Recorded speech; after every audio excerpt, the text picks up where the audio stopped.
I'm a man who believed that I died 20 years ago, and I live like a man who is dead already. I have no fear whatsoever of anybody or anything.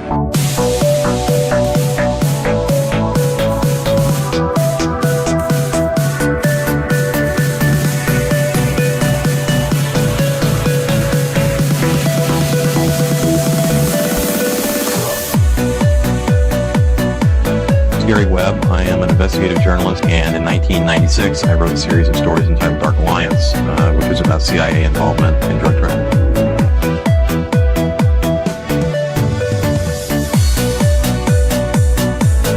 Are you a man who once said death smiles at us all?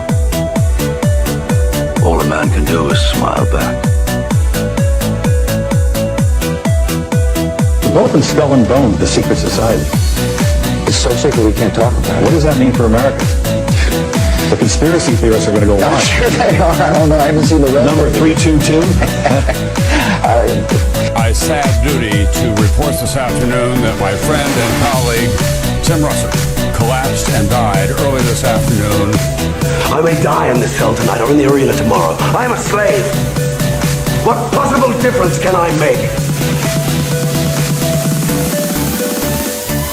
And no official of my administration, whether his rank is high or low, civilian or military, should interpret my words here tonight as an excuse to censor the news, to stifle dissent, to cover up our mistakes, or to withhold from the press and the public the facts they deserve to know.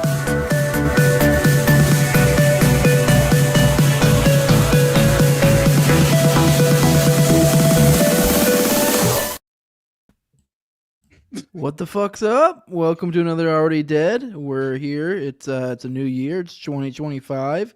I believe this is our first Already Dead of the year. Yep, exactly. It was the 31st last. So we're fucking New Year's. This New Year's been wild. It is it right off the jump. We've had a crazy. I had to get in another host for the morning dump. That's where we got. For those who haven't been paying attention, now Austin's been picking up some already dump shifts. Yeah, already dump. Oh, why did I just call it the morning dump? I'm mixing up. Right. Yeah, the morning show. Makes So Austin's you've been on those recently. For those who are a little bit confused, I don't remember. I think you may have just said something, and we're just like, how you want to do more or something. And I was like, I don't know. I just had an idea, and I was like, why don't you just like, I kind of like the way that essentially the format for my Already Dead show or already the morning dump show is that what the hell? You're high as fuck. I said, no, I am not. I am actually not. Well, now I'm distracted now.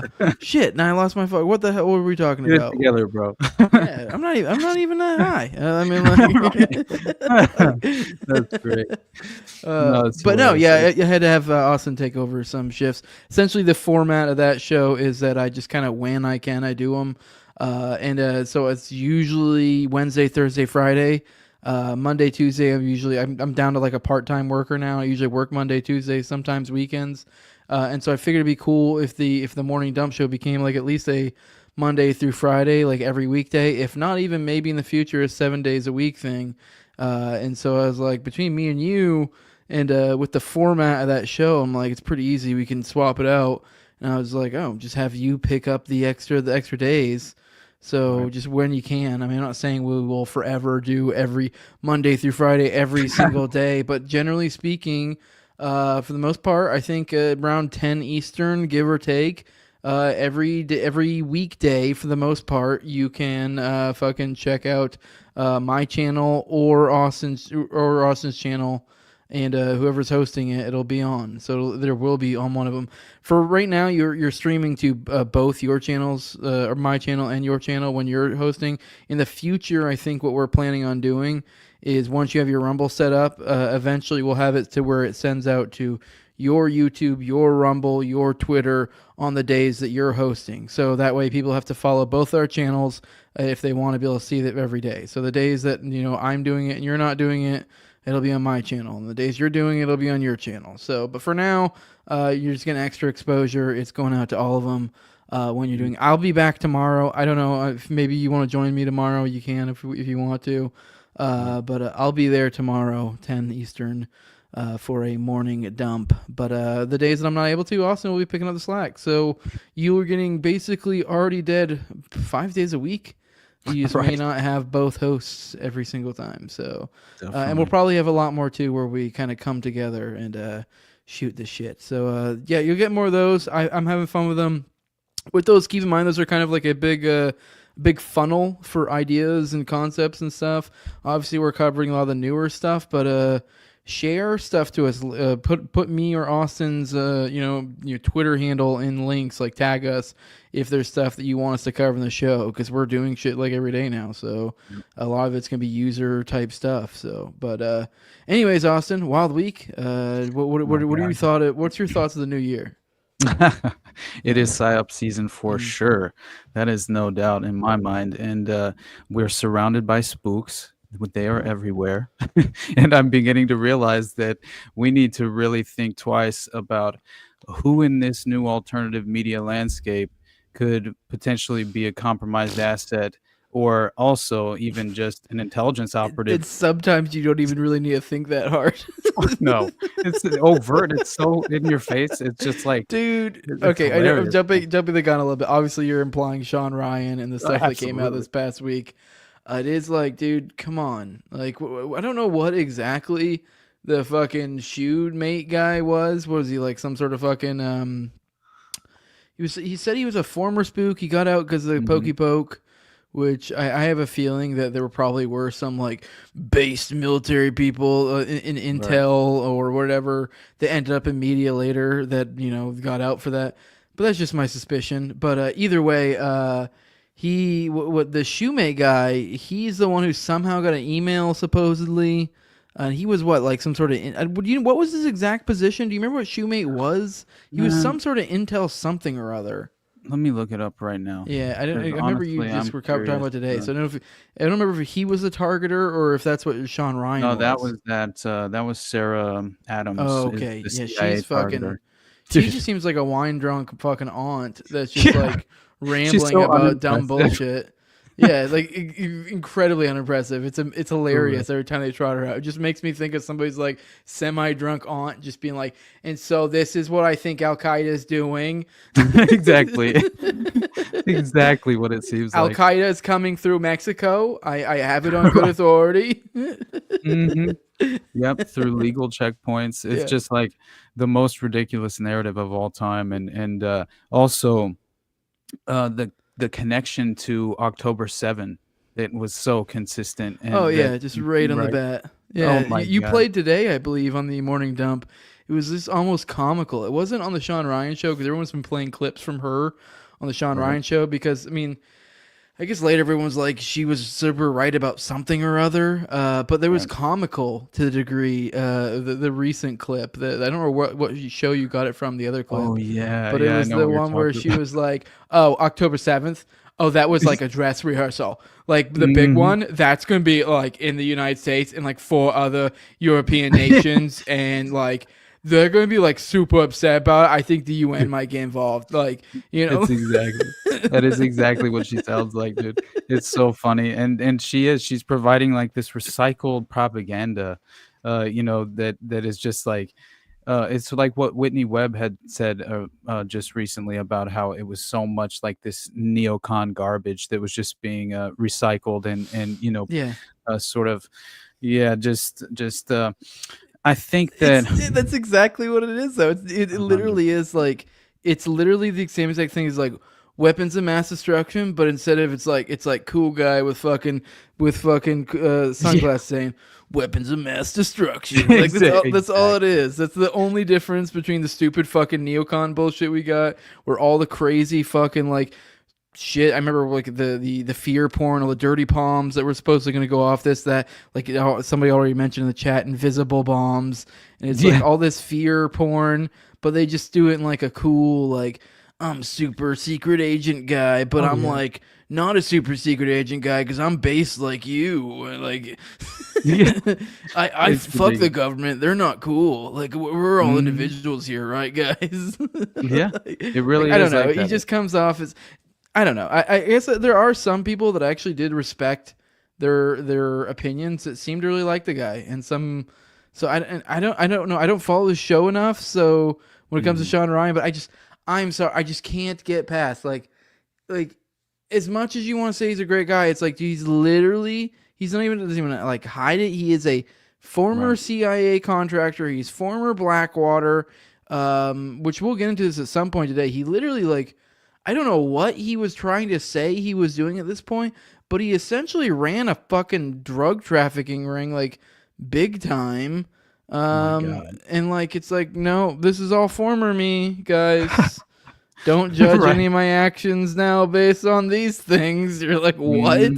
I'm sorry. I live in the real world, and like, well, maybe you seem super cool. It's like, I don't know. I might not trust you too much. I don't know. Maybe I'm off here, but it's just like, I don't know. I think you are far too accurate, man, Yeah. because the way that the timing of his appearance on Rogan as well was strange because it did kind of like lay the foundation for this to occur, and then also consider Sarah Adams making the rounds and laying the basically seeding the narrative of 9/11 and as far as like anyone questioning 9/11 is helping Al Qaeda is what she said. Those were the terms that she used, right? And so like it again, it's like harking back to this this neocon garbage that is it's just complete and total propaganda. And then they're Oh, tying dude, I remember that thing she was Rant. even going on about how like,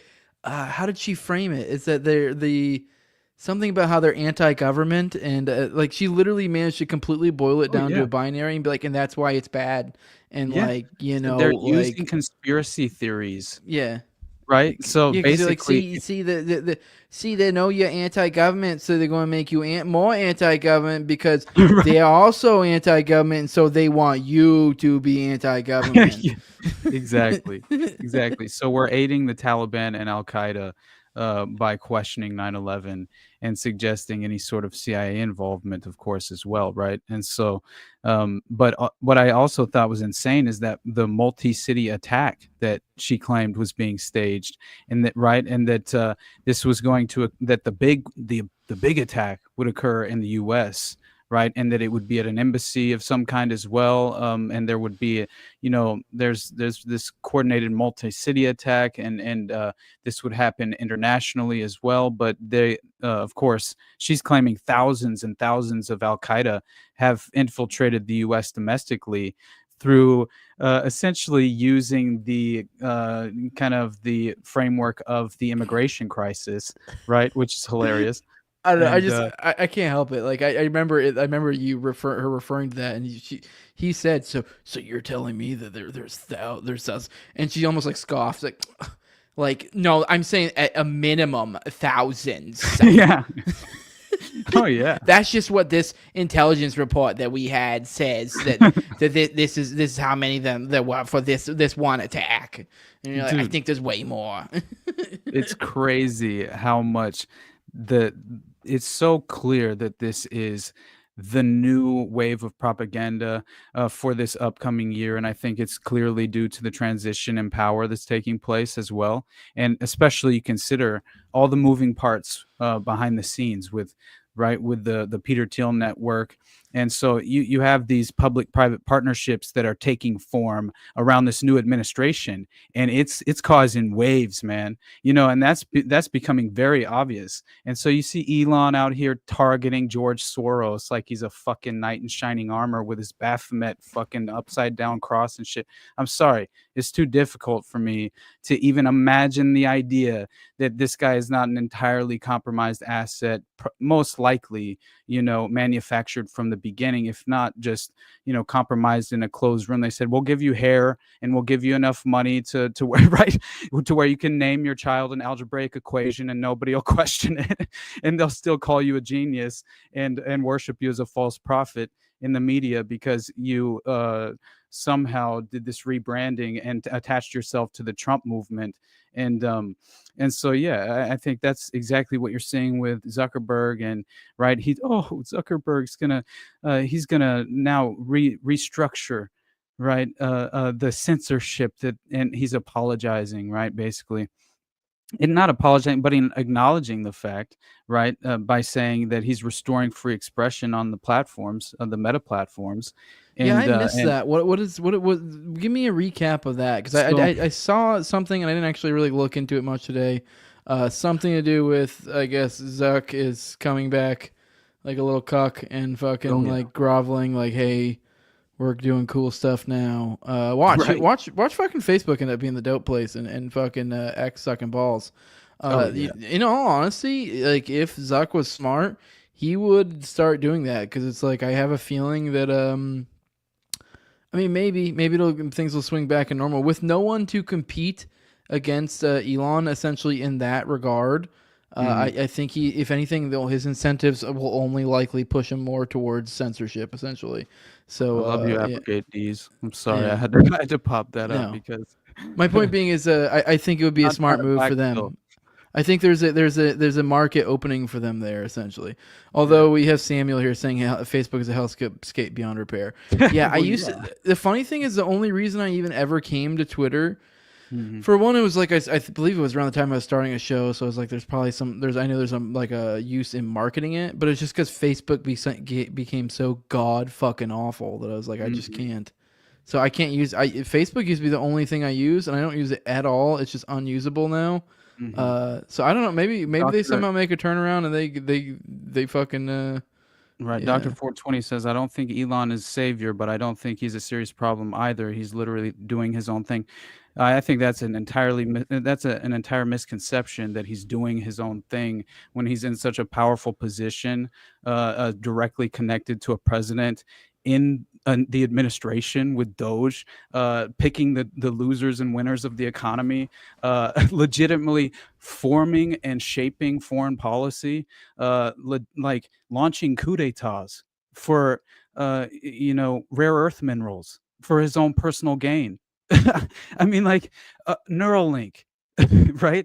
I just, like, how can you not question every single aspect of Elon's rise to power and not be so just critical and skeptical of it? I'm not, I'm not trying to smear you, buddy. I'm just like, I just find it, unfortunate that so many people have fallen into the trap of kind of, buying in to what I believe to have been a manufactured personality from the beginning.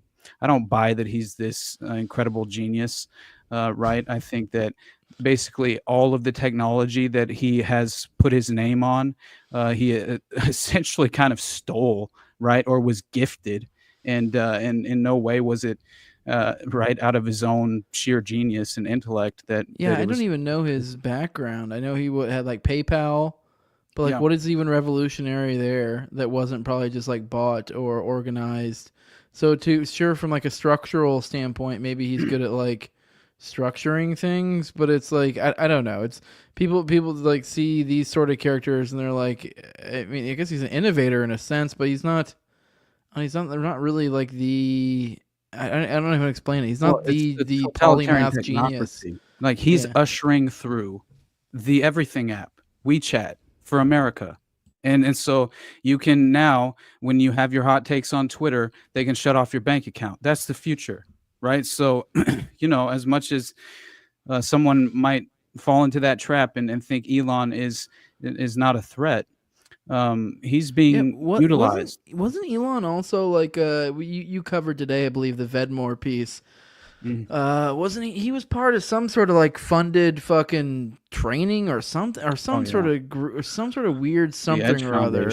I mean, I don't know to what extent, how significant that is, but it does make you wonder, like, to what extent is this guy a fucking, is he a, what's the word? I'm having a brain fart here. Is he a, Spook?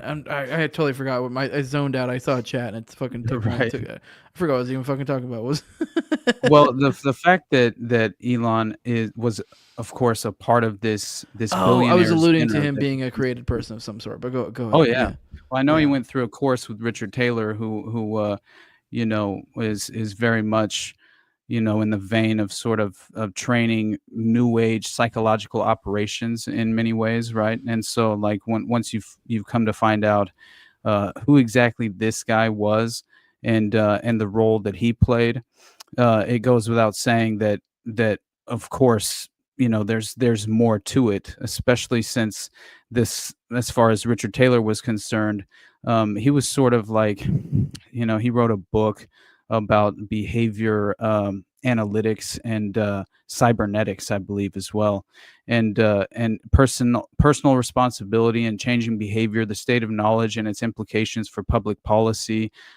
right, was a paper produced based on his book and his leverage over, like, David Cameron and Tony Blair and all these people, like, that Obama as well, right, who apparently was a part of this. And so it becomes interesting because they like kind of adopt this new philosophy called the third way politics, and it's all about kind of molding and manipulating, it's sort of social engineering for the new age, and the course that Elon took that was under Richard Taylor, that was very kind of like this exclusive. Jeff Bezos was a part of it. And it was basically what it was, well, first, the course was designed to be a master class, something which the Edge website claimed was the most recent iteration of Edge's development and had begun the previous year. And the first Edge master class of 2008 was called Libertarian Paternalism: Why It Is Impossible Not to Nudge. And then the second masterclass was entitled, and this is a series, Improving Choices with Machine Readable Disclosure. But Sean Parker was a part of this, who, of course, was involved with, right, the early days of Facebook and Napster, of course, and everything. And then you have Jeff Bezos, and then you have George Dyson, Frank Leclerc, right, and Elon Musk, of course. And so this, of course, is involving every single aspect of the tech industry. You know what I mean? And so that's how can we kind of mold minds and also, kind of create this leverage for censorship, right? And this new age of censorship, and how to restructure that. And so it gets really interesting once you get into it. Let me find exactly what the name of Richard Taylor's book was, because I thought that that alone, as being described as the father of behavioral economics, the book was called, and it was published in 2008, Nudge: Improving Decisions About Health, Wealth, and Happiness. And it caught the attention of Cameron and Obama and all of these people who wanted to manipulate people's behavior, right? And so he started kind of like drawing the attention of the mind manipulators. And that is when John Brockman, right, through the Edge Foundation, which, by the way, if you look up the Edge Foundation, its primary donor and its largest donor was Jeffrey Epstein, right? So every single one of these billionaires' dinners, were financed by what seems to have been a blackmail operation, sexual blackmail operation, and a cutout for Mossad intelligence, CIA, right? And so, you have to ask the question, right? Like, why is he not only allegedly being photobombed by Ghislaine Maxwell, but he's also attending these dinners where Jeffrey Epstein met him personally and was directly funding the events, right, themselves, and then funding the course for behavioral economics, which is just new age sort of mind control techniques, right, and the psychological operations. And so I kind of think that it's worth always kind of exposing this strange overlap between, of course, who helped as far as acquisition for Twitter. Diddy was a part of that as well, which I found hilarious when the shareholders were exposed through court document dumps. It proved that not only were Palantir executives behind the acquisition, and Al Walid bin Talal, Saudi prince, and and Binance, right, the crypto exchange, and just so many different special interest groups, you know what I mean, that clearly have paved the way for him to kind of restructure the public, what they call, the public square now, which is of course social media at this point. And that's kind of what I really when you look into the whole, because that's why I talked about who was actually financing the acquisition of Twitter this morning, because I find it fascinating that people aren't more aware because of the special interest connections to it all, right? And so it's not only Andreessen, right, who's calling for an artificially intelligent government and making the rounds on Rogan, as well as Peter Thiel and J.D. Vance and all these guys, but it's it's also what's the Qatar Investment Authority, right, which has to do with Mansour bin Ibrahim Al Mahmoud, right, which, so all of these people are involved in foreign policy in a very heavy way, right? And I think that the implications are that none of these private investments, right, are like, they're not, in my mind, they're always going to consider their private investments when it comes to shaping foreign policy for the future and benefiting from certain crises and international conflicts, as we've seen clearly is the case. And Larry Ellison committing $1 billion to the contribution. And what do we know about Larry Ellison? Except that he started Oracle as a CIA project.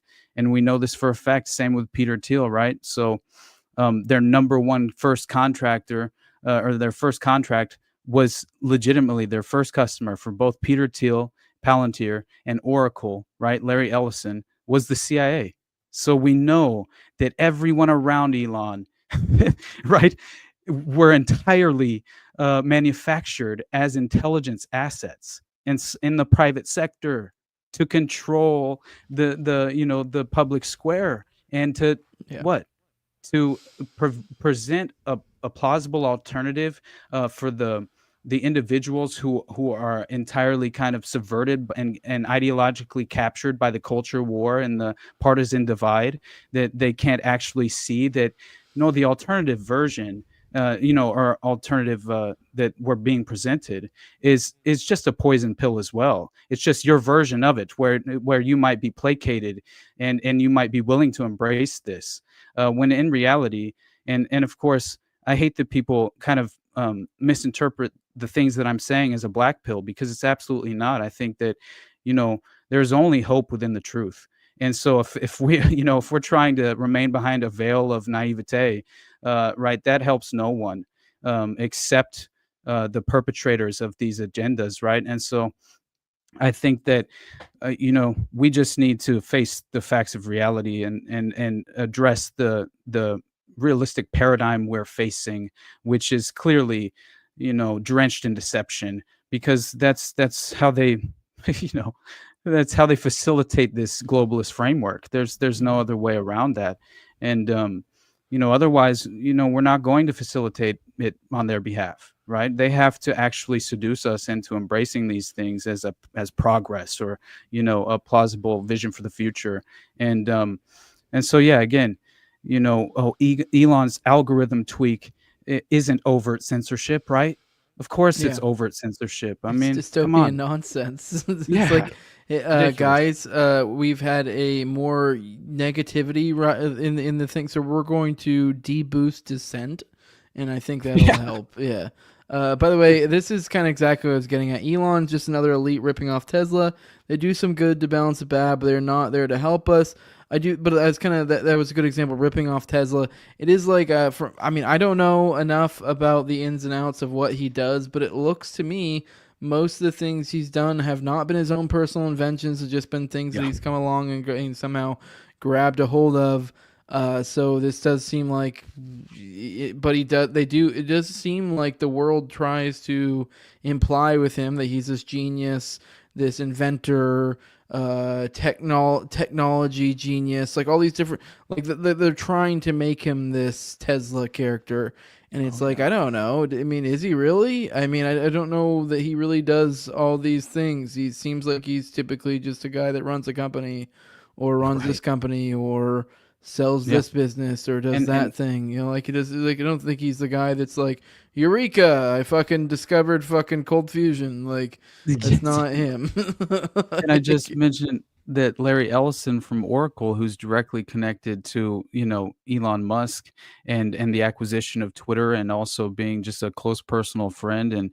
And he's the one who's just talking about vast AI fueled surveillance.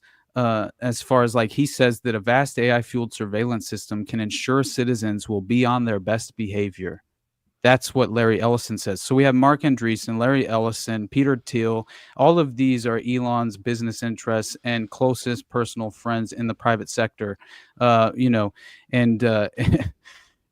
we're intended to believe while BlackRock and Larry Fink are revolutionizing and tokenizing the global carbon market and all of this and that it's all a coincidence that they have nothing but government contracts and ties to intelligence.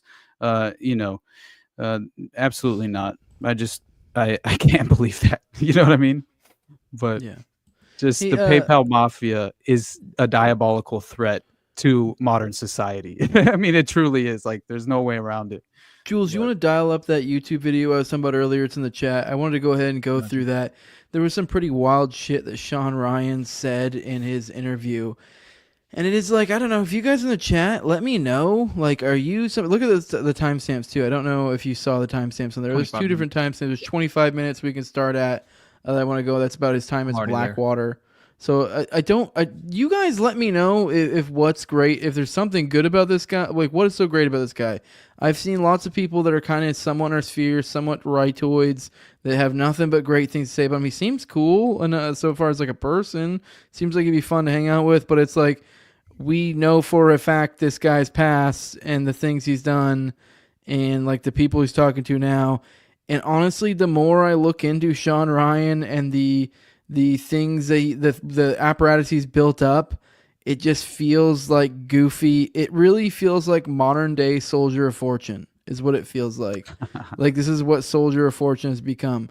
I don't know. I mean, to be fair, I've seen just a few critiques. Like, I watch a couple like Sam Hyde videos making fun of them, like it is like some of the guests they've had on are just like over the top, like to the point where you're like, I don't know, this seems made up. Like, I mean, I guess far be it for me to be like, oh, this fucking Blackwater spook motherfucker is making shit up. But it was just comical shit. They'd be like, and then I threw a grenade, and then I threw fucking 5 more, and then like just shit that you're like that. They're like, this. I don't believe this makes it like fucking like what is it? A True Detective, like where he's like telling them about like the scene where he's like poop poop poop poop. It's like, it's kind of like that. You're like, I don't think this is what happened at all. Like, exactly. Like, there's lots of those. But yeah, I don't. I don't know. It screams intelligence asset in the media as far as just it's not even good. Like, it makes me realize that on the like, so far as the right, because I know like generally speaking, I guess typically we're kind of roughly in the right. There's a lot of retards in our flanks that gobble this fucking jizz up, and it really is just because they're like fucking, thank you for your servers. Like, I don't know what it is, like military, and they're like, oh, that's so fucking cool. And you're like, for one, I don't know. This is, to me, listening to, I haven't finished this interview yet. I'm probably like 3/4 of the way through.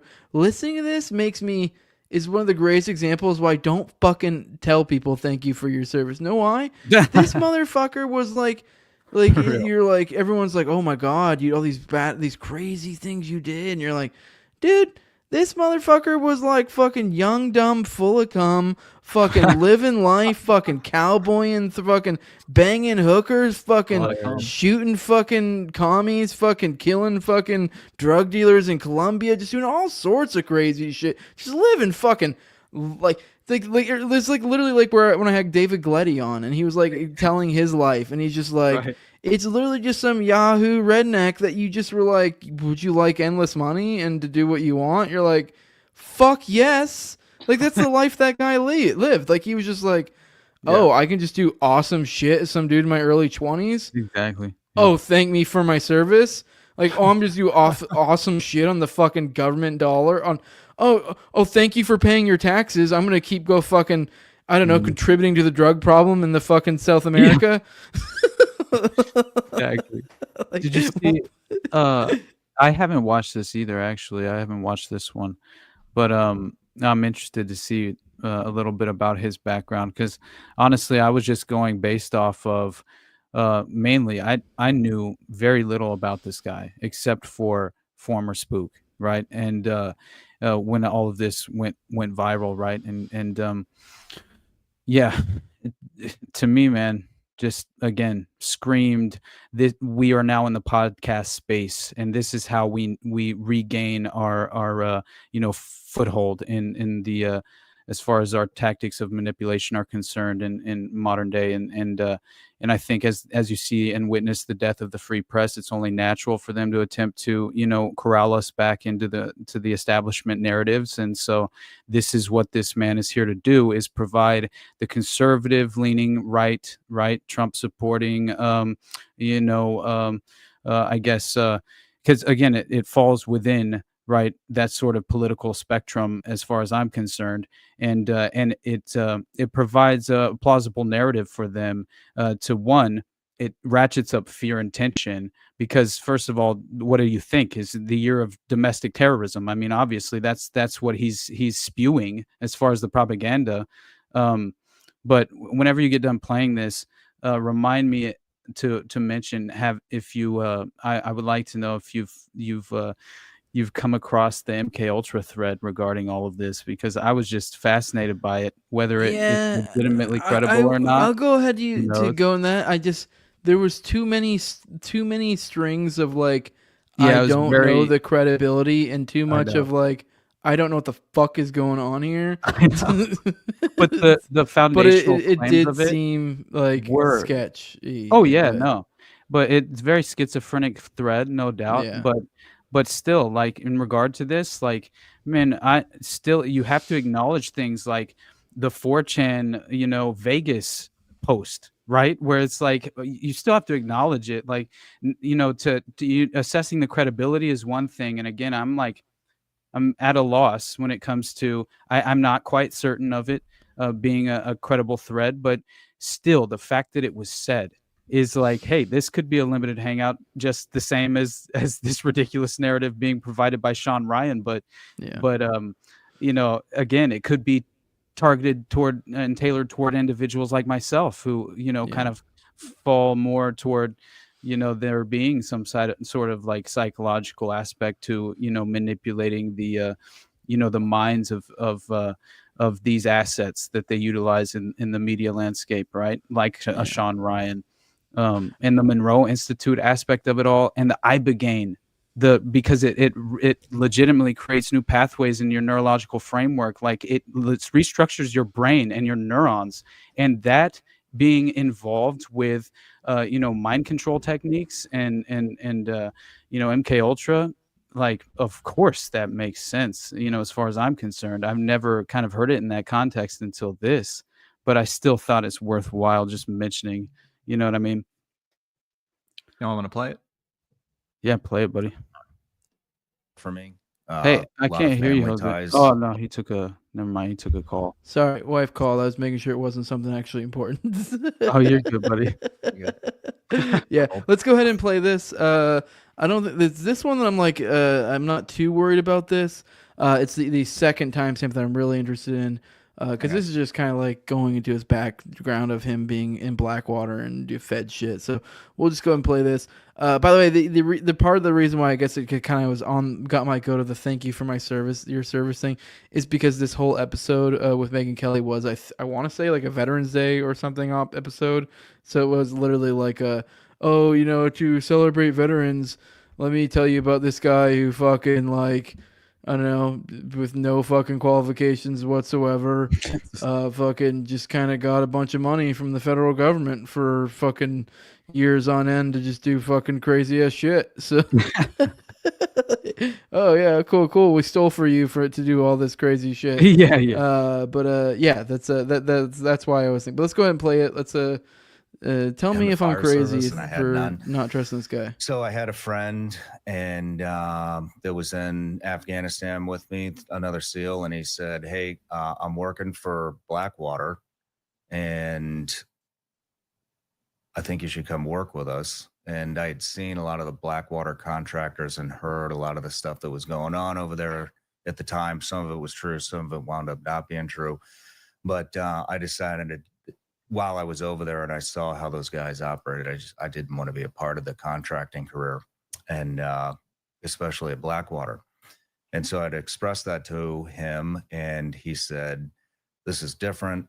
This is a different project. The qualifications all have to be at least 6 years in special operations or above."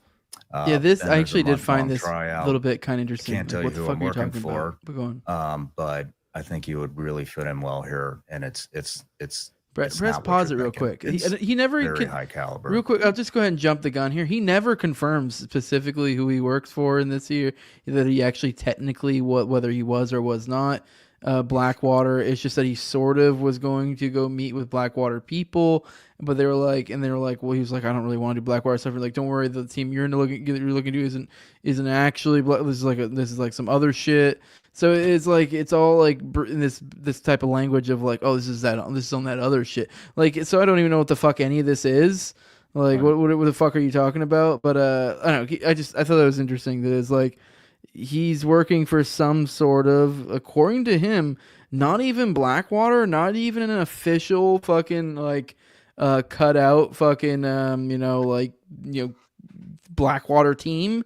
No, he's doing some sort of other government cutout that is like a cutout of a cutout to where we don't even know it. Like he don't even talk about it. We don't even really know. Like that's where we're at. I think it's worthwhile pointing out that at the very least, like whether he's telling the truth or not, like it sounds fantastical, so it almost sounds made up.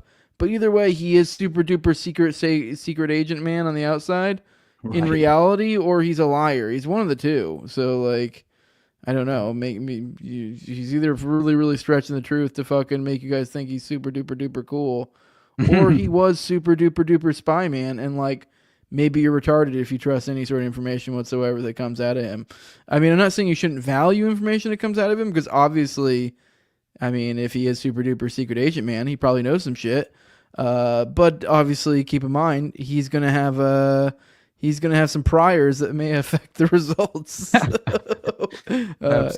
Anyways, yeah, we can go and play. Operators working here, so I threw my name in the hat, and took about 6 months to get a call back, and then I did, and it was just an email that said, "Hey, be here at this time, bring this gear with you," and it was a vetting course, so it was for Blackwater. So I don't know how familiar you are with Blackwater, but Blackwater is a massive organization. Right. And under Blackwater, they have all these different contracts. They have the Department of State contract. They have the DEA contract. They have probably all kinds of government contracts. And then in the very back of the compound, which the Blackwater compound was, I don't know how many thousands of acres, is the black sites. And so you go back there, they don't tell you anything, and you're with a group of guys, and you start off with a PT test, and then you do some shooting qualifications. They don't really tell you what the standards are. It's just here's the time, do your best. And or sometimes when they won't even give you the time, just hit that target as many times as you can and as fast as possible. And so all right, let's go ahead and pause. I don't think there's anything else interesting there. I do want to go to the next timestamp at 3850, which is where we get into his time in Colombia and South America at large. Real quick, before we do that, I think we should probably go ahead and transition over to the call-in portion. I guess we can do that while we're getting ready for the video. But I do want to let you. Oh, geez. Amazon actually. No, we're doing our ads, not their ads. Stop their ads. Stop it. I'm doing my ad. My ad. All right. Fuck you. Fuck you, YouTube. No, we're going to Dodo Shave Co. If you're tired of those razor burn irritation and ingrown hairs caused by those, huh? Did you say something? I think he did. Huh? I think Jules did. I don't know, brother. Oh, like you confused me. Like, well, what the hell? No, I fucked up the ad read. God damn it! Fucking I didn't do it, man. You son of a bitch! All right, guys, you go to the Dodo Shave Co. You fucked up the read. All right, guys. Seriously though, this is great stuff. It's I mean, I just used it recently to edge up. This makes your shit baby smooth. It's $75 to shave for an entire year. Let's be real though, you're probably gonna last a lot longer than that unless you're shaving on the reg. This is a, you shave just like your grandpa used to type deal. It's just a single blade. It's a lot cheaper and it's a lot better in my opinion. I think I get a lot smoother shave out of it. It's better for my skin. I've had a lot less issues with it. Smooth shave, like I said. It's so super economical compared to those those fucking fusion things with the 3 to 5 blades. A lot better. Go to dodoshaveco.com. Use Jose at checkout. Let them know I sent you. That'll get you about 10% off at the old checkout. This is a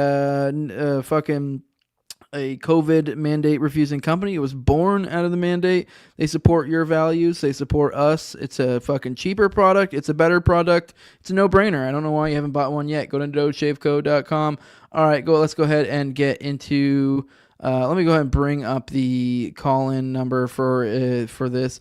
Well, they call it the lines are open, guys. And if you're a patron of me or Austin, you can also come in as a talking head. You could be a talking head to give commentary about why Sean Ryan is such a fucking spook with us right now if you gave me or Austin money. Because right now on both of our Patreons, you can get the StreamYard link.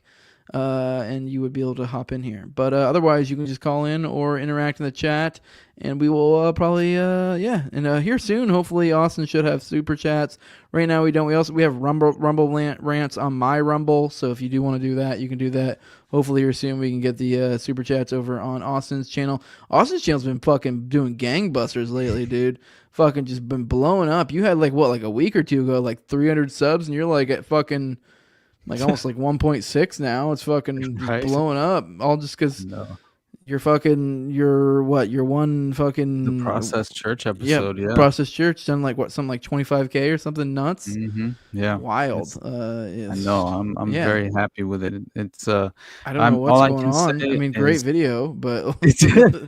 Right. I'm like, all I can say is I'm grateful. That is all I can really say about it because... I'm not sure why I hit the algorithm just right, but hey, I'm down for that ride. Clearly, you know what I mean. So it's more views than I ever got on a video. I think the most views I ever gotten. I don't know. Maybe I'm around there. I don't know. I'm around like 21K. I got on the Dave Smith Palestine debate. Oh shit, yeah. Or Israel Palestine debate. So that's probably the most I've ever gotten. So I mean, just on a lark. Just hitting the. Don't get me wrong, I'm not at all trying to downplay your content. You have great content, but it's also like that's. Thanks, man. If there was one that was going to really hit it, that wouldn't have been the one I would have guessed. And it's also. I know it is strange. Yeah, I mean it's good. Yeah. No, I'm absolutely okay with it. All right, whatever. Right. I only wish that because I know that the episode that was doing probably the best before. Well. This was a long time ago though, but it was before they censored the Pizzagate episode and they forced me to remove it from YouTube, and that was a little annoying because it was like my best performing episode at the time.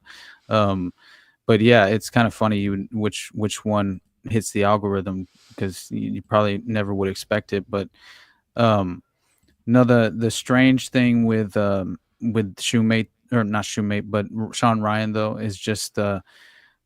for me, man, it's these strange connections to not only October 7, but again, Iran, right? And so it's like you're having this kind of perfect wave take formation and surrounding this Sean Ryan individual, and of course you're playing like, what happens when you sort of right achieve all the benchmarks and the goals and agenda items of the establishment, right? Through the narrative that you're forming, it kind of raises a lot of suspicion for me. So I'm inherently skeptical when it comes to this fits perfectly within the establishment, framework of what they hope to achieve.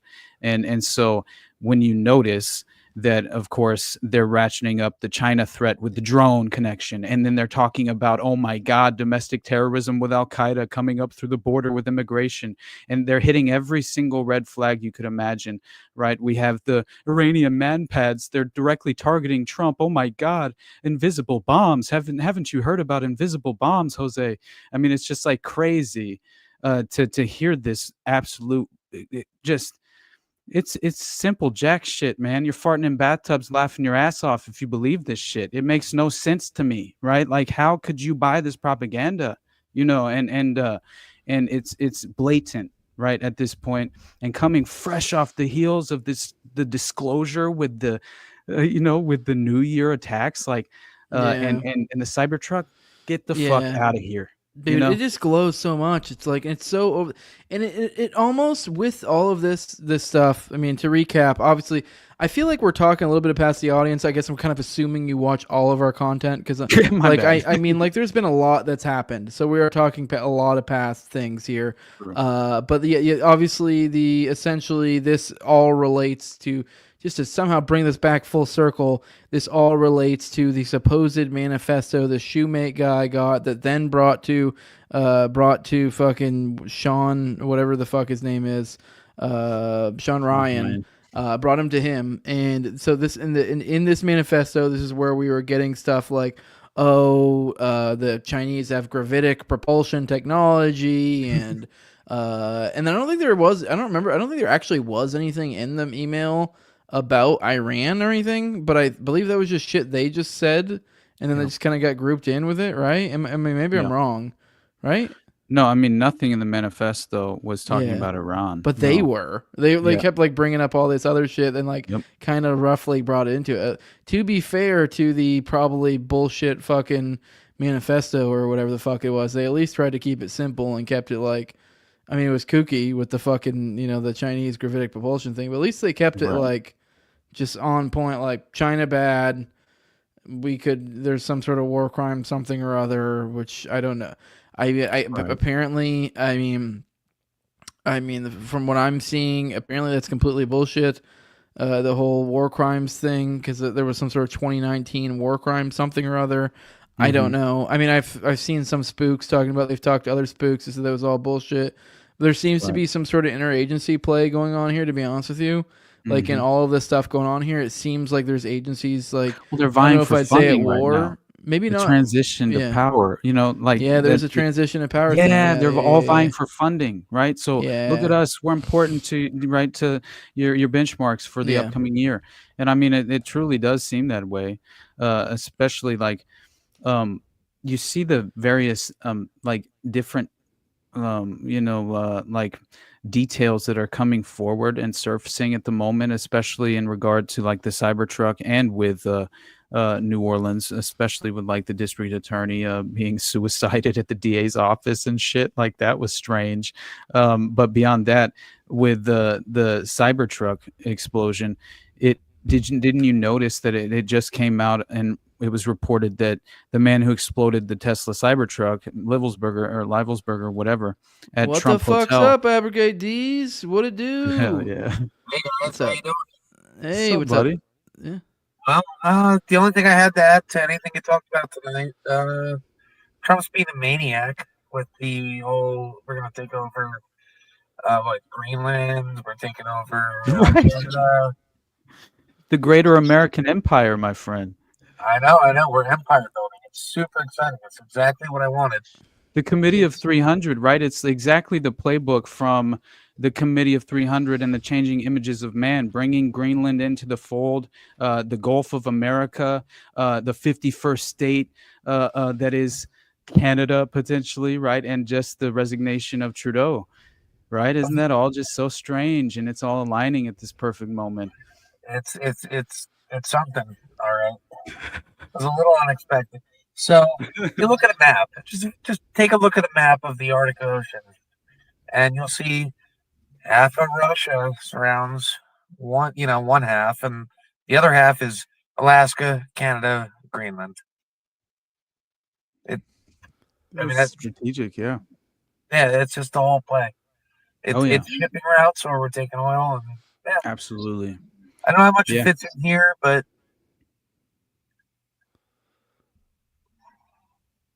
Huh? Huh? What did you say? I thought I was waiting for you. I thought you were going to say something else. You just you looked like you were mid-sentence. Yeah, it probably was. I blanked. But... Okay. All right. I was waiting for you to say the next word. I thought you were mid-sentence. I don't know if you were just like astronomically stoned, and I was just waiting for the next word to drop, or maybe I missed something, or maybe you did end your sentence. I swear, I was waiting for you to say something. That's what that awkward pause. I agree that it's clearly geostrategic, right, as far as the land grab as well, because clearly it is it's just in the geopolitical chess match that is always being played out on the world stage. It sounds by design. No, it's all kind of fucking wild. Yeah. Right. You want to like, we're gonna be friends with Russia. I remember that. Yeah, abrogate these. You want to run through this going through the spook shit with us real quick? I did also want to point out Stinky Sock 420, which I do want to talk about. I think it was before we started the show. I was talking for some reason. Me and you were talking, and I was referring to like talking about like how to read chats or something. And for some reason, that's the name that came to my mind. I was like, I literally used that as an example, Stinky Sock 420.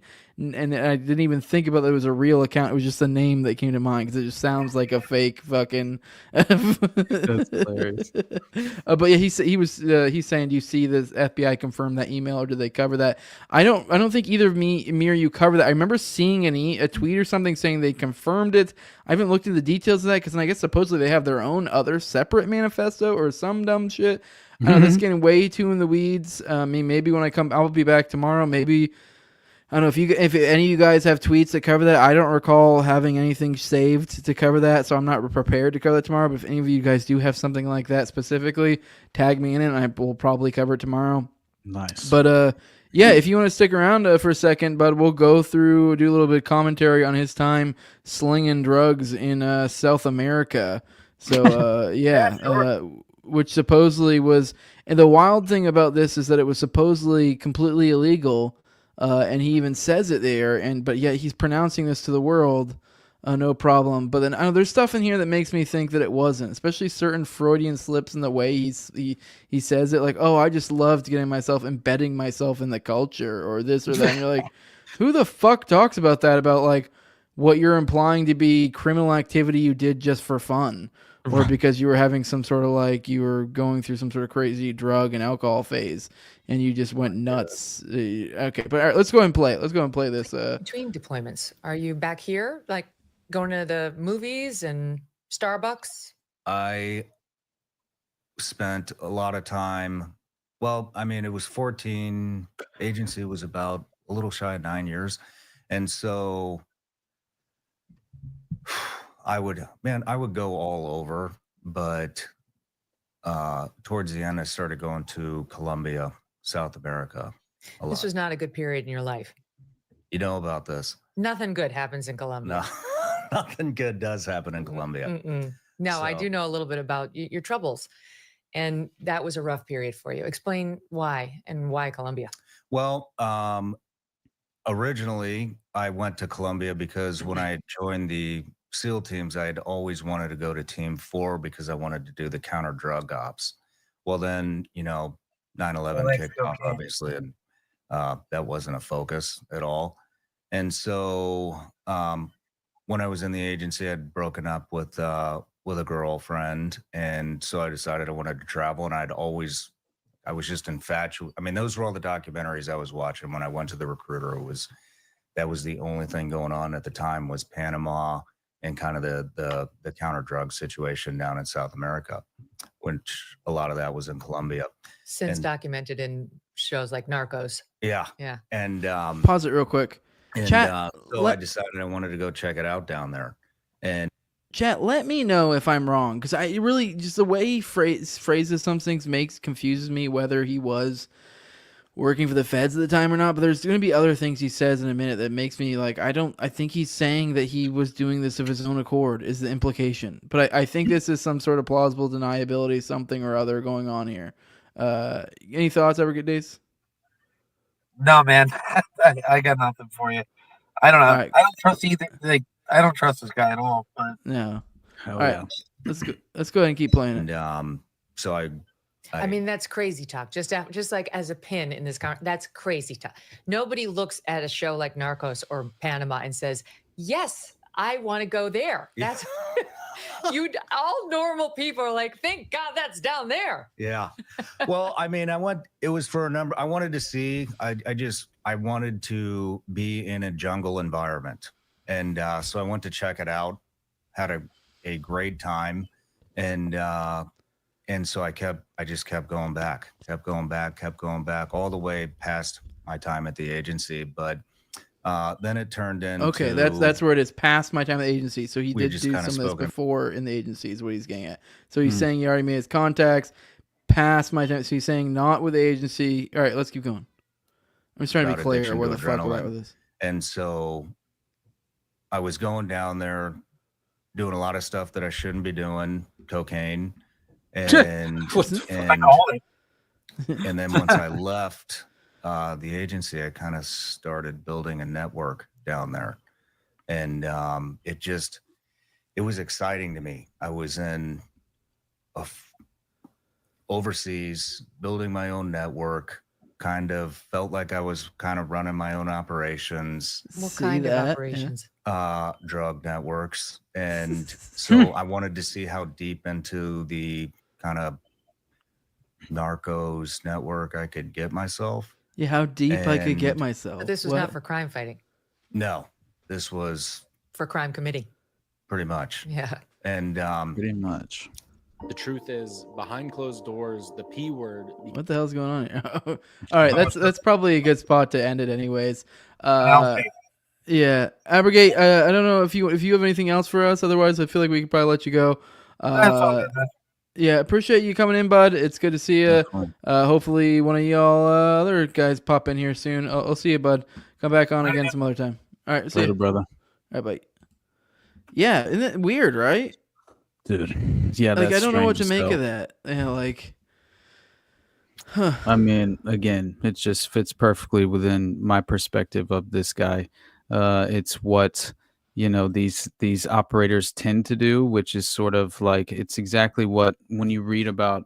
And I need to refresh the research that I did once upon a time on Blackwater and that entire like huge scandal that happened when those contractors got caught out in that red zone and they got hung, and after they were like brutally murdered, you know what I mean? And it was like just like basically they were running essentially they got lost because they were off map and they lost their map and coordinates at the time and essentially found themselves in this red conflict zone, and they were apparently trying to move like a huge load of like silverware and shit allegedly for some sort of private contractor, right? And some sort of actual company that was assigned to a Blackwater contract. And so it was just kind of strange, the whole situation. But again, I remember through reading the Blackwater book that Jeremy Scahill put out, just like reading how like, extreme a lot of that on the ground operations were, as far as like whenever they would take over on the ground, then the American infantrymen, like the actual military, the Marines and shit, they would be taking legitimate they would be commanded by the Blackwater operative, right? Which I found very strange, right? They would actually take command of the military men on the ground. And then what also was strange is that it sort of kind of subverted the rules of engagement for at the time as well. So they were kind of allowed this additional plausible deniability where they wouldn't have to be held accountable to any sort of court martial, right? And so they would consistently just continue to push forward after the strategic point was taken, of course, and they would just take land and brutally rape and pillage and like rarely would actually even be held accountable. And there are many different stories of that actually taking place, right? And so it just goes to show like how much the terror wars were kind of really ran by private mercenary groups, right? And private mercenary contractors, and outsourced. Really, it wasn't even largely a huge, as far as military operation. They kind of more utilized the private mercenary aspect of during the terror wars, which I kind of found very, very interesting and worthwhile, at least worth your time. I genuinely think I almost like want to like keep digging into this guy's backstory and see other times where we've talked about this shit. But I almost like think I may legitimately use him as just like an example of kind of what I'm alluding to in because we were talking about I'm not entirely sure if this will be what our episode on Sam will be like, but we've talked about kind of like the idea of the everything theory of like Gladio. And it's like if you look at those two different clips that we played and you try to figure out what the fuck he's talking about, it's like it's kind of what the fuck we're talking about there. Like the first little bit, then we talk about the Blackwater, and then he was like, oh, well, this isn't really Blackwater. This is that other shit. Oh, you need to be this. You need to be that. Oh, yeah. And then like, it's just so like, just weird and shadowy. And the same thing with this fucking, this experience, slinging drugs over here. You're like, so like, oh, this is not with the agency. And like, right. And you're like, oh, this is on my own time. And you're like, dude, what the fuck was this motherfucker? Like, you're like, as I said before, like, I guess to some extent he could be lying. It could be a mixture of him lying and telling the truth. But it's like, I don't know. He's saying he's super spooky duper, super duper secret Asian man. Maybe he is. Like, you know what I mean? Like, I mean, if you're taking this guy at his word, then it's like, you should probably not take some of his things at their word. Yeah, it could be that, or it could be, here's your Mockingbird opportunity with Megyn Kelly to present yourself and your new persona to the public as some sort of reliable asset, reliable, credible source. And that's kind of how I feel. Is that it's the misrepresentation? Hey man, maybe he was. Real quick, so this guy said, then why go on a show? That's something that crossed my mind too. Like, why would you even talk about this stuff? It's almost like, let's say this is just straight up, just straight up through the CIA. Like maybe it isn't like I was kind of alluding to, like some sort of Gladio operation, almost as if he's making the books up for the off the books, making the money for the off the books operation. Although maybe there's no difference between those two things. Like, it's the CIA anyways. It's like, why going? It's almost as if they're just telling you. It's just to tell you, because it's like, oh yeah, because like we're at the point in the revelations of where they're like everyone knows we're far past like the Gary Webb type fucking like the thesis, the idea that like they're slinging drugs, so there's CIA drug money out there. That's just like known. It's just like, I mean, it's not like admitted. I mean, there actually is actually, I don't know if the CIA is still technically ever admitted even any of that stuff, like the Gary Webb type stuff.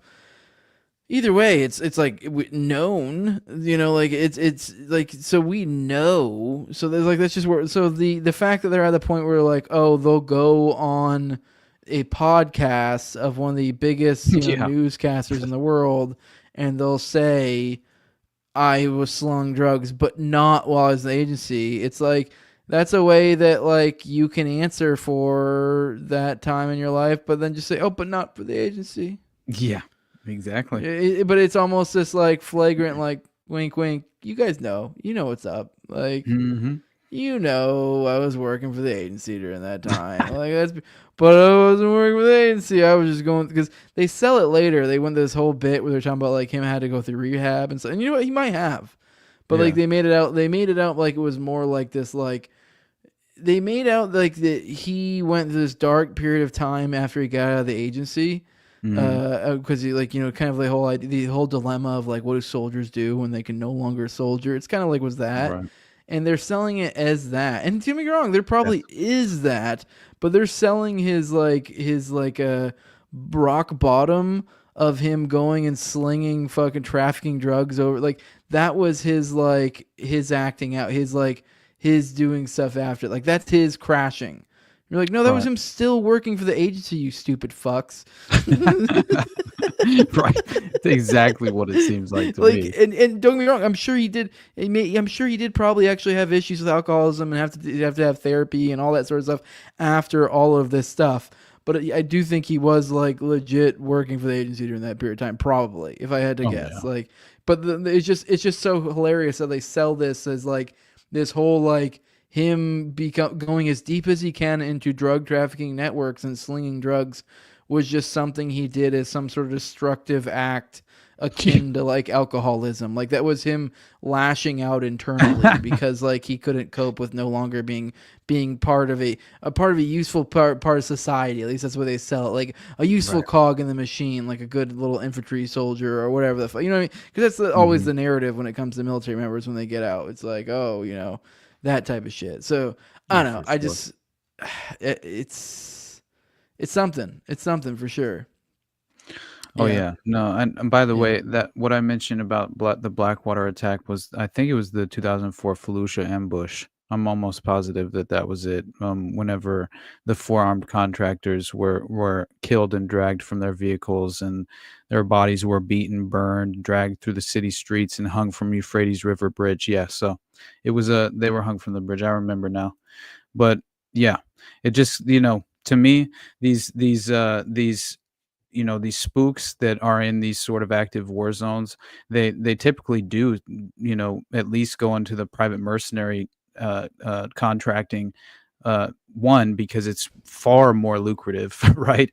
And 2, a lot of them claim to be like what you're saying, this hoorah fucking high testosterone dude who's ready for some action, and that's essentially what they are described as far as the vast majority who joined like Frontier Services Group, and which was just the rebranding of Blackwater after they got all the terrible press.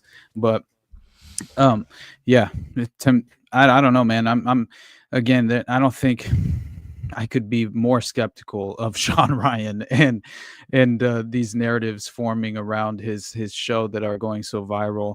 And I think that you sort of gain credibility in exactly the way that it seems that he sort of went through those proper channels. And so just investigating and researching Operation Mockingbird up until modern day, this is how they operate. Like to me, it's legitimately pattern recognition on 10. I almost couldn't be more skeptical of this of these individuals. So did you actually hear like the Canadian official who was speaking about Israel, but was speaking about a country in the terms of like they were calling them a genocidal country, right? And but they weren't referencing Israel within this context, but yet it was still in regard to Israel. It's one of the craziest statements I've ever seen, man.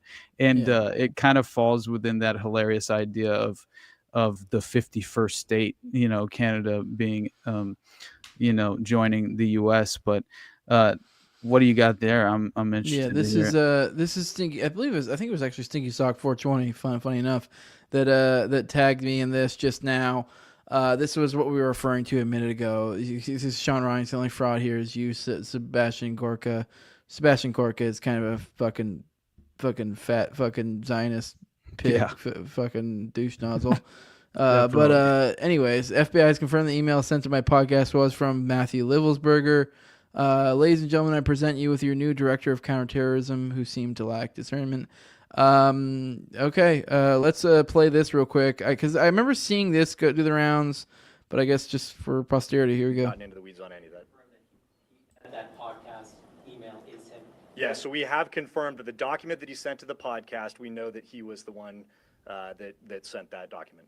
That's correct. Okay, well there we have it, guys. It's All open right. and shut. That's it. I mean, if anything, to me, I go, they're in on it. Right. Yeah. Hey, where are the videos of Shamsur, Yeah. whatever Dinjabad or whatever the fuck his name is, talking about ISIS? You know, I still would like to see those. And apparently those the feds have, of course, had in their possession since the beginning. And those, there were a multitude of videos that he made on the drive from Houston to New Orleans. So yeah, we need to see that as far as public disclosure is concerned. You know what I'm saying? But yeah, I don't know, man. The Cybertruck narrative is kind of hilarious as well, because if you'd noticed, they're using it in this context of this Cybertruck outside the Trump Hotel in Las Vegas used generative AI to help plan the attack. Oh yeah. I have that. I mean, I'm not gonna play that now. Maybe we'll play that tomorrow. Yeah. But we'll yeah, it's so useful these days, dude. You know how useful? I mean, I've been using it for my fucking podcast descriptions, for my thumbnails, man, my fucking mass casualty attacks. Like, it's fucking whatever you need it for. It's fucking handy. Tells you the best way to clear a crowd. Yeah, exactly. It's just like, and also the idea that the Tesla was essentially telling on him by they said Elon was providing the feds with here, I want to show you this one clip. Elon was providing the feds with all the intelligence data from the Cybertruck, right? That was present, you know, basically he said he even had the in-camera visuals during the drive and everything, as far as he was providing that to authorities as well. And so it goes to show, like, you know, clearly these Teslas and these new you know, EVs are essentially, you know, narking on you and their owners, right, in their ownership. So at any sort of time, they're constantly surveilling your movements. You know, they're constantly listening in to your conversations, and they're recording everything. And so all of this is being archived, and anytime that let's say the authorities need to kind of, you know, squeeze these private entities, they're more than happy to provide that information, you know, and clearly that's what Elon did, which, you know, I'm not saying that you should withhold vital information in an ongoing investigation from the authorities, but, you know, it's still like, consider what that means as far as the you know, essentially the 24-hour surveillance aspect of right, the 15-minute cities that are forming and all of this that's happening. But a brief aside, considering the 51st state, Canada's Conservative Party leader, this Pierre Poilievre, I don't know how to pronounce it, says it would be a gift by the Jewish state to humanity if Israel would strike Iran's nuclear facilities. But listen to the way that he frames this, because I've never, like, imagine referencing a country as genocidal and legitimately be speaking on Israel, but you're not referencing Israel as the genocidal nation within the context of your statement. Right. And it is kind of just ridiculous to even imagine. You said that you endorse Israel proactively defending itself by hitting Iran's nuclear sites, which is something that President Joe Biden does not endorse. Do you not feel like this could lead to a likelihood of an all-out conventional war between Iran and Israel? And do you not agree with Joe Biden and his assessment? I think the idea of allowing a genocidal, theocratic, unstable dictatorship that is desperate to avoid being overthrown by its own people to develop nuclear weapons is about the most dangerous and irresponsible thing that the world could ever allow. To be fair, Israel's not a theocracy, so genocidal. No, that's literally what I'm saying. He's referring to Iran in this context. I know. That's what I'm saying. I'm like, right. To be fair, like, you hear that and you go, ha ha ha, it's like Israel. You're like, Well, technically, it's not, which is also is kind of funny in and of itself because it's like a Jewish state, which is supposed to Right. be a religious identity, but it's like not really a theocracy because Jew is such a watered down term that it's just kind of like, Right. oh, I don't know what's your mother, like, Right. like, Right. oh, like that's all it is. All right, I have There one was more thing from you, Austin, before we get out of What's here. up? I keep seeing you in all these morning dumps, and I believe last week we referenced, I don't believe you've gotten a chance to do it. What are the updates in the Odelphi case, which I Okay. believe we did cover on the show, and also you did an episode on recently, but there have been updates, because this is kind of one of newer ones. I mean, the biggest thing, probably most notable things about this is, this is one that, like, they literally killed an FBI agent, and the FBI just fucking dropped it. So, just kidding, we don't want anything to do with this anymore. Right. So that's the caliber of case we're dealing with. But I guess there's some newer information. Do you think it's something Yeah. that we're not going to get bogged down for 40 minutes and we can knock that out in like 10? What new information we got? We got like an arrest or something, or some new developments in the case? Yeah, What do we got?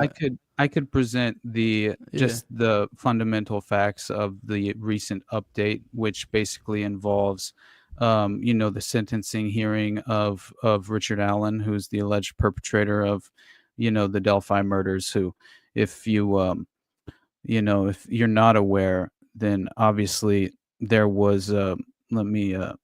I have just the basics is pulled up right here as far as just the murders of Abigail Williams and Liberty German happened on February 7th or 13th, 2017, right? And their bodies were discovered near the Monon High Bridge Trail. Yeah, they essentially they pinned this on an individual by the name of Richard Allen and refused to kind of allow his attorneys in the defense to actually, first of all, the Unified Command and the prosecution had withheld exculpatory evidence from the defense in the first place through the as far as just the discovery process, right? And that is in itself technically illegal to do, right? But it still did take place, and it's very obvious to me that that was because in order to successfully achieve a cover-up at the federal level, they would have to bar the court from being able to expose the jury to the vital details of the clear and obvious Odinism connections to the crime scene, which is what was inevitably barred from being utilized within the defense itself, which happened due to federal investigator Todd Click, who essentially his career was derailed, and he was in my mind, given the U.S. Customs Ramon J. Martinez treatment from the finders, right, where he was too he had too much integrity and honesty and was willing to go forward with attempting to pursue the reality of the case and claim that pointing the finger at Richard Allen with all the details of the case at hand is essentially an impossibility, and so he sought out attorneys and had inevitably attempted to draft a letter to send to the judge, the presiding judge, and sent the letter to the judge claiming that all this exculpatory evidence had been withheld, and that he, along with two other federal investigators on a task force that was created just after the murders in 2018, and this task force was given the task of solely pursuing the Odinist connections to the crime scene and the crimes themselves. And Detective Greg Ferenczi was a part of it. So was Detective Todd Click, and so was one other investigator that I forget his name. But yes, one federal investigator, Greg Ferenczi, he inevitably was lured outside of the federal building in Indiana by an individual named Shane Meehan, who showed up to the federal building and launched Molotov cocktails at the building and had an arsenal in his truck and lured him outside and then executed him on the spot, got into a firefight, and then successfully managed to get back into his truck and drive to the nearest medical facility, where he was then treated for his wounds. It's one of the craziest stories of all time. And so Greg Ferenczi, clearly a primary investigator within the task force of the Odinist, Delphi murders, investigating the Odinist connections to the crime, winds up executed outside the federal building during the investigation process in 2021. And that is exactly when the federal authorities were removed from the Delphi investigation altogether. So that, to me, is by design, especially considering Detective Todd Click, who drafted the letter with attorneys sent to the judge claiming all of this was, legitimately credible and that it's being withheld from the defense. And he was then targeted by the prosecution, who convinced the judge to essentially call for his professional records under this implication that it would question Todd Click's credibility as an investigator.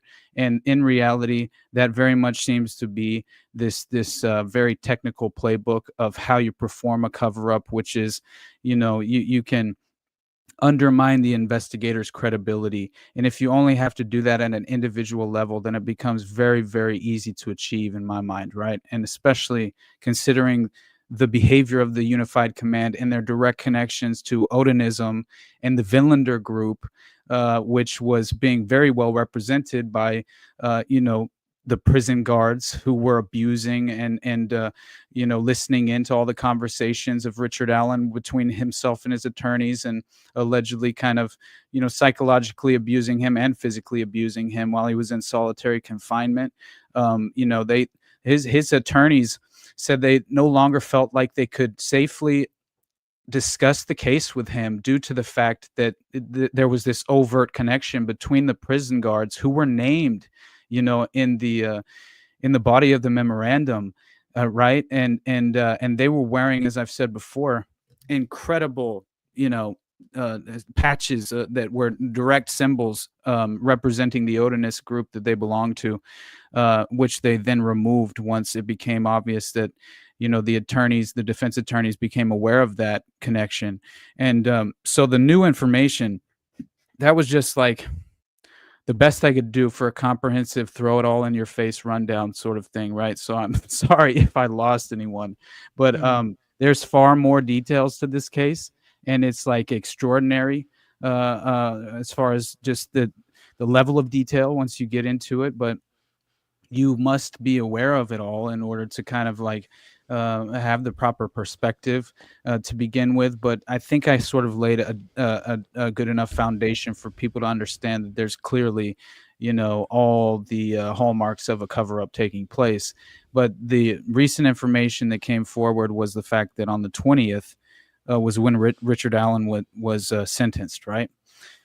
And it's very interesting because when I read through this, I was like, okay, this is exactly how a sentencing hearing would take place if what I believe to be the case is actually happening, right? Which is the cover-up.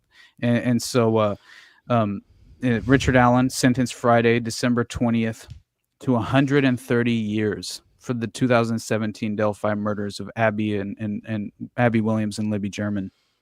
So Special Judge Francis Gohl sentenced Allen to 65 years for the murder of Abby and 65 years for the murder of Libby, the maximum length for both the charges.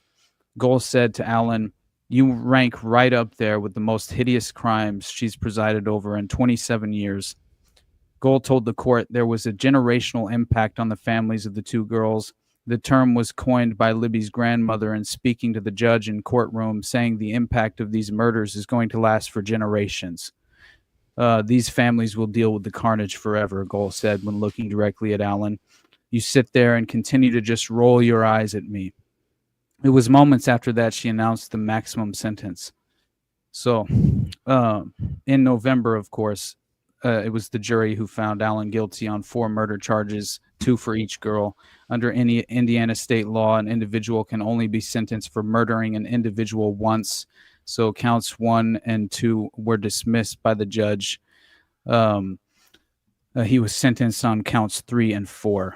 And so basically, this is what I found to be the most damning part of the sentencing, was that Carroll County prosecutor Nick McClelland, who I believe to be a compromised asset in the federal cover-up, he asked the judge to seal the autopsy and crime scene photos, which were a large part of Friday's morning's hearings. And the families of Abby and Libby lashed out against the defense team, saying they allowed recklessness to allow these photos to be leaked online, causing tremendous harms to the families. And by the way, they attempted to, they legitimately tried to throw the defense attorneys off the case entirely, and that went all the way to the Supreme Court of Indiana. And it was then decided that no, that's actually unlawful. The defense attorneys will remain on the case, which is fascinating in itself, right? Especially considering what the defense attorney's claims are, regarding all of this. And so not only was it, the autopsy photos, but it's also the crime scene photos that have now been entirely sealed from public exposure, right? So that alone, it fits the playbook of the cover-up. So there's not much more to it than that as far as an update to Delphi as of now, but they will continue to pursue this. I think he has a certain amount of time, not very long, to what's the term? You know what I'm saying? Where shit. Oh, I know what you're talking about. Appeal? To appeal. Probably to appeal. the sentencing here. Yeah, thank you. I don't know. Is a legal term. I'm not a fucking lawyer. Well, all right, then. Right? Well, that's the new shit then, guys. Austin, we'll let people know where they can find you. I really got to go take my nighttime dump. And we'll come back tomorrow for a morning dump. I don't know if you'll join me, but maybe we'll. Either way, you guys will be here with me tomorrow. Austin, where can people find your content at, and what are you working on? All right, guys. Just check me out at the Underclass Podcast. Follow me, at Underclass Pod on Twitter, at the Underclass Podcast on Instagram, and then the best places to support me are definitely Buzzsprout or Patreon for now. And honestly, tomorrow and really, the next few days are going to be first of all, tomorrow I'm going to decide for sure my vision for this solo project. That way I feel like I have a vision for this upcoming, Underclass episode. And then I'll definitely have to spend a little time kind of getting in the weeds as to my sort of comprehensive vision for that. But beyond that, I just have William.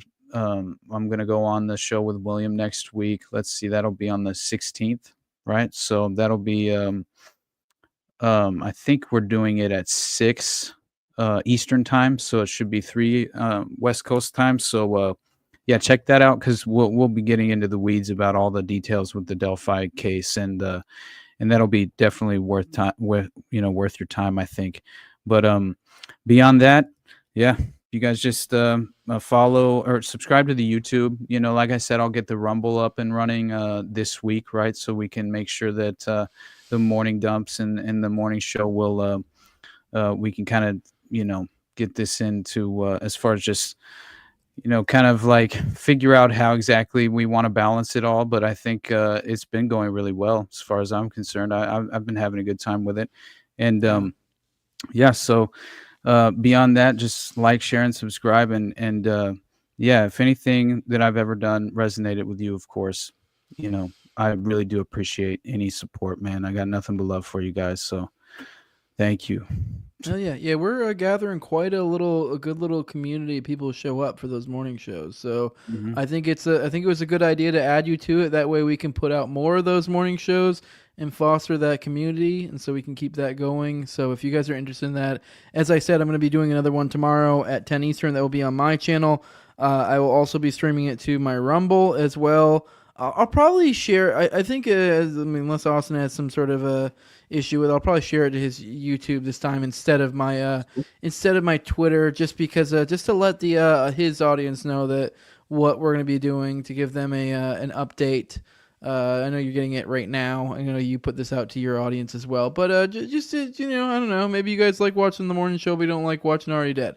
So, but either way, I'll probably for at least this week probably just put out both YouTube channels. And then we'll from there I think we'll start putting it onto our own platforms, so that way you got to pop back and forth between whoever's doing it. Unless we do one together, then we'll put it out on both our platforms. But with that, if you want to support what I'm doing, you can do that over at patreon.com/nowayjose2020. The lowest level is what gives you those early access to the episodes. Like I have like a Satanism, neo-Nazi / Fed type shit that's coming out on Thursday. You guys will dig that. But if you're a patron, you already could watch that. Actually, it'll be out on Friday. And if also you can have at the $2 level, you can be a talking head. You guys saw Abrogate D's today with us, and he was because he was a patron. The lowest level. I mean, although he's actually one of the highest levels, I give him a little bit of shout out. That's the highest level. The highest level is my sponsors. I read them off every episode of my co-host from Tower Gang at Tower Gang Toad. I have at Abrogate D's. That's the homie you just saw. I appreciate his support. Then at ZOVERACK at _Infinite Zeal. Jacob Daniel of the Biblical Anarchy podcast at Biblical Anarchy. Tim Tuttle at Jolly on Klebo. Then Will Bell with Delicious Blueberry Rabbit Eye Wine. Then a big fan of the show, Torin May. Then at Inward Lover, go give him a follow. I appreciate all of you for supporting our work over here. Give us a like, share, subscribe, comment, all that good stuff. If you are listening to this on an audio podcatcher, go give us a 5-star review. That helps out a lot. But yeah, follow me at Twitter at Tower Gang Jose. I'm also on Rumble, YouTube, all the major odd podcatchers. With that, guys, we're out of here. Love you all. See you tomorrow at 10 Eastern. Sweet dreams from Sneaky Sock 420. Good night, guys. Bye-bye.